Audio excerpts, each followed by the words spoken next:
Today I'm going to show you how to unlock your Huawei phone if it's locked with a Google account or it has an FRP protection or factory reset protection lock that most Android devices have. Now, in some cases, after performing a full factory reset, or if you purchase a secondhand phone and it came with a cloud-based lock, you might encounter this error. If contacting the previous owner is impossible, or if you have completely lost access to this Google account, I'm going to show you how to unlock this type of lock. So first, go ahead and get the IMEI number of your device. Most of the times it's located in the back part of your Huawei phone, or you can also see it when you eject the SIM card tray, and you will see that it's written down in a very tiny text. The next step is to go to the website unlockriver.com.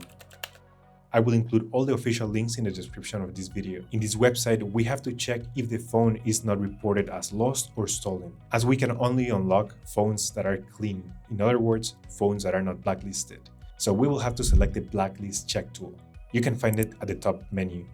Here, we will have to insert the 15-digit IMEI number and then insert the email where you want to receive the full report to find out if this phone is blacklisted or not. You can also see a sample to see how the report will look like by clicking on this button. Let's proceed. So as you can see here, this check will cost around $2 to $4. Place your order and it gets delivered instantly in your email. So the email that you receive will look something like this. It brings a lot of information, the IMEI number, the phone model, but most importantly, the blacklist status. If the device is clean or it says true, this means that the phone is good to go and we can unlock it.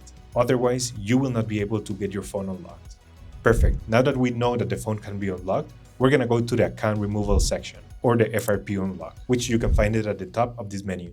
Now we will insert the IMEI number, then we will insert the email, complete the CAPTCHA, and we're going to hit Unlock Now. In the following screen, you will see a summary of your order. Check that the IMEI is correct. You can see the average delivery time and the price to get your phone unlocked. And this service will completely eliminate the Google account link on your device. So go ahead and complete your order. Once you have waited the estimated amount of time, you will get an email notification confirming that your phone has been successfully unlocked and now the Google account has been removed. The next step is to restart your device. Make sure that it's connected to Wi-Fi. And you will see that the device has been successfully unlocked and you're able to use it with any Google account. So proceed with the next steps. You can skip the remaining part. We will finalize the initial setup, and as you can see here, our device has been successfully unlocked and now we're able to use it without any issues. And that's it. That's how you unlock any Huawei phone. If you like this video, subscribe. Thank you so much, and I'll see you in the next one. Take care.